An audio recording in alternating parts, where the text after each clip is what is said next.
In the endless tapestry of the Force, there exist threads that were never woven, paths that were never walked. In one such timeline, a young Jedi survivor named Cal Kestis faced the Dark Lord of the Sith in the depths of Fortress Inquisitorius. But instead of escape, there was capture. Instead of resistance, seduction. Instead of hope, there was only the promise of power. This is the story of the Red Shadow, the apprentice who should never have been. The lightsaber's crimson blade cast dancing shadows across the flooded corridors of the Fortress Inquisitorius. Cal Kestis stumbled forward, his breath ragged, his body screaming in protest as he raised his damaged weapon once more. The towering figure before him moved with impossible grace for someone encased in armor, each step sending ripples through the ankle-deep water. Your master would be disappointed. Such poor form. Cal's arms trembled as he blocked another crushing blow, the impact driving him to one knee. The fortress shook around them. Kyr's handiwork, no doubt, but the Dark Lord seemed utterly unconcerned with the facility crumbling around them. His focus remained absolute, predatory. I sense your anger, young one. The Empire slaughtered your master. The Jedi Council sent children to die, and now your new companions abandon you to face me alone. They're not abandoning me. Cal channeled his fury into a flurry of strikes that would have overwhelmed any Inquisitor, but Vader was no Inquisitor. The Sith Lord caught Cal's blade with one hand, his actual hand. The mechanical fingers closed around the plasma beam as if there was nothing more than warm light. No? Then where are they? The fortress groaned, another explosion somewhere deep in its bowels. Through their connection to the Force, Cal felt Kyr's presence growing distant. Marin's magic flickering as she pushed herself to teleport the others to safety. BD-1's frantic binary echoing through the halls, calling for Cal, before Grease pulled the droid away. They were leaving. They were actually leaving. Vader released Cal's blade and struck with brutal precision. The young Jedi's lightsaber spun from his grip, clattering across the wet floor. The Force slammed into Cal's chest, pinning him against the wall with crushing pressure. The Jedi treated you as expendable, a child soldier, nothing more. I was the same. Used, discarded, betrayed. Cal struggled against the invisible grip, but exhaustion had taken its toll. Through the transparasteel windows, he could see the Mantis pulling away, its engines flaring as it escaped into hyperspace. Something inside him shattered. Not his body, but something deeper. That last thread of hope he'd been clinging to since Braca. Vader sensed it immediately. Yes, feel that betrayal. Let it fill you. The Jedi way leads only to abandonment and death. The pressure released, and Cal collapsed to his knees in the water. Vader's lightsaber hummed inches from his neck, but the killing blow never came. Instead, the Sith Lord spoke with something almost resembling understanding. You have survived when thousands of Jedi Knights fell. You have potential they never recognized. I can feel your connection to the Force. Raw, untamed, powerful. I will not make their mistake of wasting such talent. You're going to kill me. Death would be merciful, and mercy is a luxury neither of us can afford. You will serve the Empire, Cal Kestis. You will become what the Jedi feared to make you. Powerful. Two purge troopers entered the chamber, their weapons trained on Cal. Behind them, the second sister removed her helmet, revealing Trilla's scarred face. In this timeline, Vader had stayed his blade, keeping her alive as an example of successful conversion. Another broken Padawan. Welcome to the truth, Cal Kestis. Before we move on, I'd like to ask you a small favor. If you're enjoying this content so far, please take a second to like this video and subscribe to the channel. Over 98% of you watch these videos without subscribing. Imagine what we could accomplish if everyone subscribed. We thank you all for your continued support. The months that followed were a blur of pain and revelation. Vader's training made Master Tapal's lessons seem like gentle meditation. In the hidden facilities beneath Mustafar's burning surface, Cal learned to channel his anger, his sense of betrayal, into pure power. Your former master held you back. He taught you to fear your emotions. I teach you to weaponize them. Cal's lightsaber had been destroyed, its kyber crystal shattered. The ritual of bleeding a new crystal nearly killed him, forcing all his pain, his rage at being abandoned, into the innocent shard until it cracked and bled crimson. When he finally held his new weapon, its red blade reflecting in his eyes, he barely recognized himself. But he was stronger, faster, more alive than he'd felt in years. The Inquisitors despised him, this newcomer who had Vader's attention. The fifth brother tried to kill him during a training session, claiming it was an accident. Cal left him with a prosthetic arm and a healthy fear. The Padawan's severed limb a permanent reminder never to challenge Vader's chosen again. The second sister, Trilla, was different. She understood. They left you, just like Kyr left me. Kyr tried to save you. After she broke, after she gave them everything they needed to hunt us down, then she tried to play the hero. Sound familiar? It did, painfully so.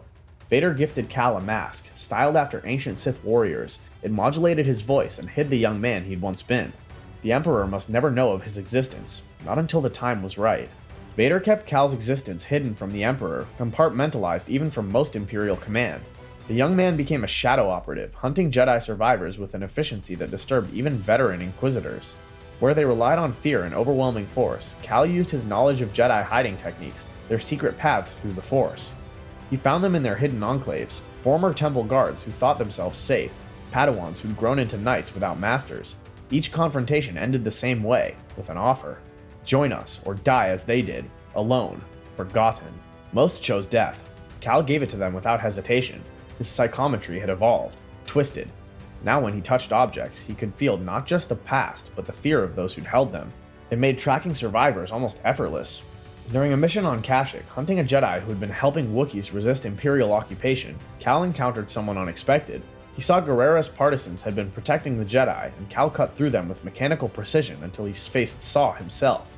"I remember you. That kid from Braca, the one who was supposed to be some kind of hope." "Hope? Hope died when they left me to face Vader alone. So you became his dog instead?" Cal's lightsaber found the partisan leader's throat, humming with barely restrained violence. "I became a survivor, something you should appreciate." He let Saw live that day, knowing the paranoid revolutionary would spread word of the Emperor's new weapon.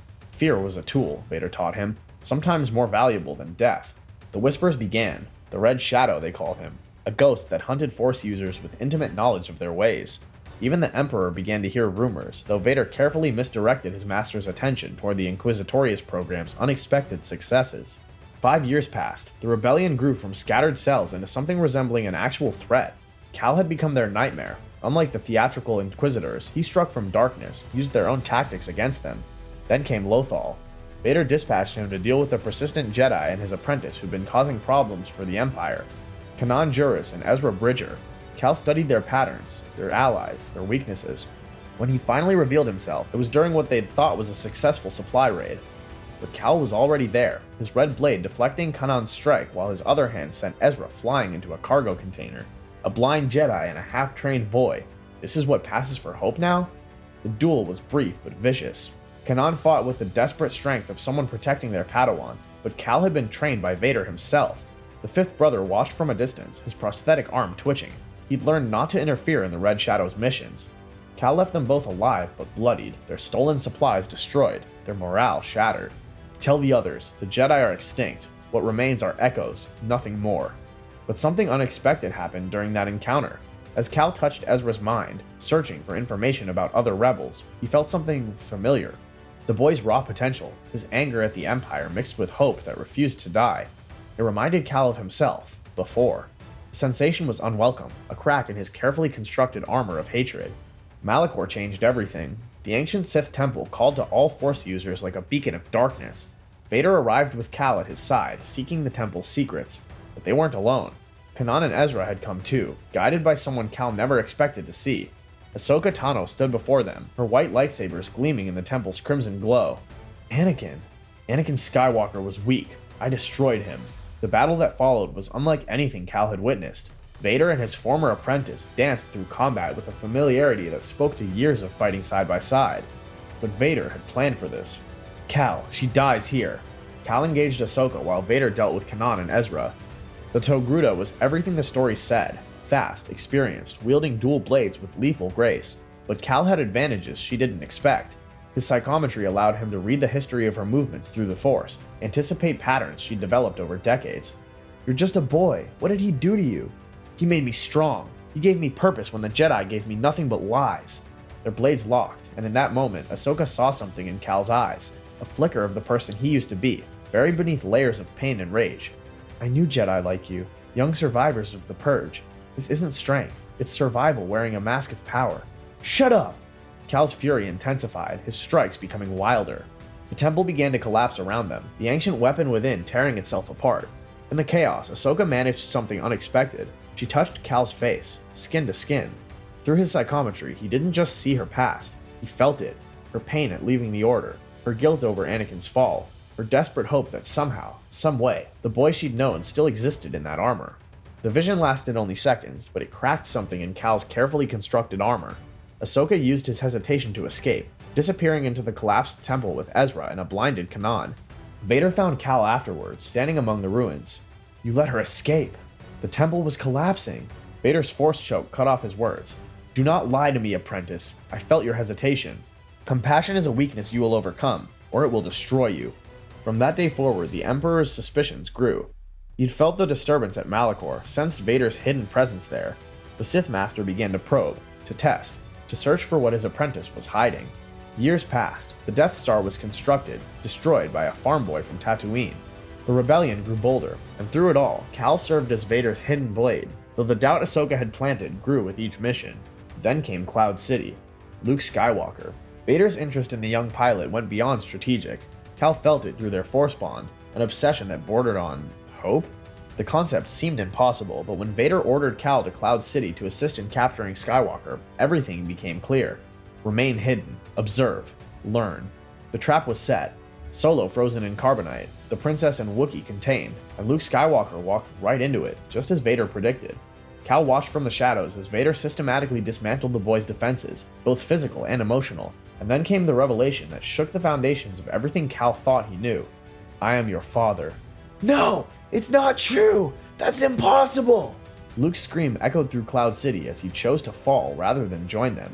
After his escape, Vader found Cal in the carbon freezing chamber. You understand now. You're replacing me. I'm completing you. The Emperor grows suspicious. He senses my apprentice, but believes it to be Luke. When the boy joins us, we will destroy him together. The three of us will rule the galaxy as it should be ruled. And if Luke refuses? Vader's silence was answer enough. One way or another, Cal's purpose in Vader's plan was coming to an end. The second Death Star, the Emperor's trap for the rebellion, and Vader's trap for the Emperor, or so the Dark Lord believed. Cal infiltrated the rebel fleet before the battle, moving through their ships like a shadow, his mission clear: ensure Luke Skywalker reached the throne room. It sickened him, helping the rebellion, but Vader's plan required Luke's presence. The boy had to face the Emperor. He had to understand that the light side offered only weakness. But as he moved through the fleet, Cal felt something through the Force, a presence he hadn't sensed in years. Kier. She was here, aged and scarred, but still fighting, still hoping. She'd never stopped searching for him, he realized. The knowledge was a knife in his chest.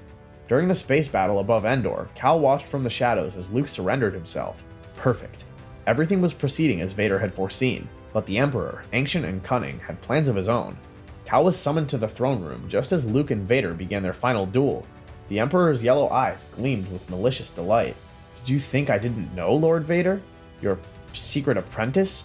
How delightfully predictable. Cal found himself frozen, held by the Emperor's impossible power as father and son clashed before them. But this wasn't the confrontation Vader had planned. Luke wasn't turning. If anything, his compassion was affecting Vader. Kill him! Kill the boy and take your place at my side! Cal ignited his lightsaber, approaching the exhausted Luke. The young Jedi looked up at him with those earnest blue eyes that reminded Cal painfully of his own, years ago, before the darkness took hold. You don't have to do this. It's not too late. Silence! Cal hesitated. In that moment, through the Force, he felt it all. Kier in the fleet above, still believing in the boy he'd seen. Marin's magic as she aided the ground assault on Endor. Even BD-1's binary chirps from wherever the droid had ended up, probably with some rebel technician who had found him in a scrap heap and given him new purpose. She'd never stopped looking for him. None of them had truly abandoned him. They'd been forced to leave, or die. The revelation hit him like a physical blow. Do it! Cal's blade descended, and struck Vader's, the Dark Lord having moved to protect his son. The throne room erupted in chaos. 3 lightsabers dancing in deadly harmony as allegiances shifted moment by moment. Vader protecting Luke, Cal torn between masters, the Emperor laughing as his lightning filled the air. Kill them all! And in that moment, Cal made a choice, not for the light, not for the dark, but for himself, for the Padawan he'd been, for the Jedi he could have become. His blade found the Emperor's lightning, absorbing it, redirecting it back like Jedi were taught, like Master Tapal had tried to teach him before that terrible day. The Emperor stumbled, his concentration broken, and Vader seized the moment. The prophecy fulfilled itself, but not as anyone had foreseen. Vader lifted his master, Luke supported his father, and Cal, the broken Padawan, the Shadow Apprentice, the lost Jedi, held the Emperor's lightning at bay with every ounce of strength he possessed. When Palpatine fell into the reactor shaft, Cal collapsed. His body was burnt, his connection to the Force flickering like a dying flame. Through dimming vision, he saw Luke supporting Vader, moving toward the hangar. Come with us. I made my choice long ago, Skywalker. This is just the bill coming due. But Vader stopped. The Dark Lord, who'd become Anakin Skywalker again in his final moments, looked back at his apprentice. "You were never a tool, Cal. You were preparation for this moment, for him. Tell Kier. Tell her I remembered. Trust only in the Force." The Death Star shook around them. Cal closed his eyes, feeling through the Force one last time. Kier, somewhere above, finally sensing him clearly after so many years. Her grief, her joy that in the end, he'd chosen right. Marin's magic, carrying wounded rebels to safety. Even BD-1's binary chirps, somehow familiar across the vast battlefield. The droid had indeed been found, repaired, and had spent years helping the rebellion, never stopping his search for his friend. They hadn't abandoned him, Cal realized. They'd been waiting for him to find his way back. The station erupted, the Empire fell, and somewhere in the Force, a lost Padawan finally found peace. Luke Skywalker would tell the story years later, in the new Jedi Academy, not as a cautionary tale, but as a reminder that even in the deepest darkness, choice remained. That redemption wasn't reserved for the chosen ones, the prophecies, the legends. Sometimes, redemption came to angry young men from Bracca who just wanted to survive. Sometimes, the greatest victory was simply choosing to let go. The students would listen, entranced, as Luke described the red lightsaber that had protected him in those final moments. The apprentice who'd been twisted into a weapon, but died as something more. Neither Jedi nor Sith, but unmistakably human. And in the Force, echoing across time and space, a voice would whisper, young, defiant, finally free, trust only in the Force. If you enjoyed this journey into the shadows of what might have been, remember to hit that subscribe button and join us for more explorations of the infinite possibilities within that galaxy far, far away. May the Force be with you, always.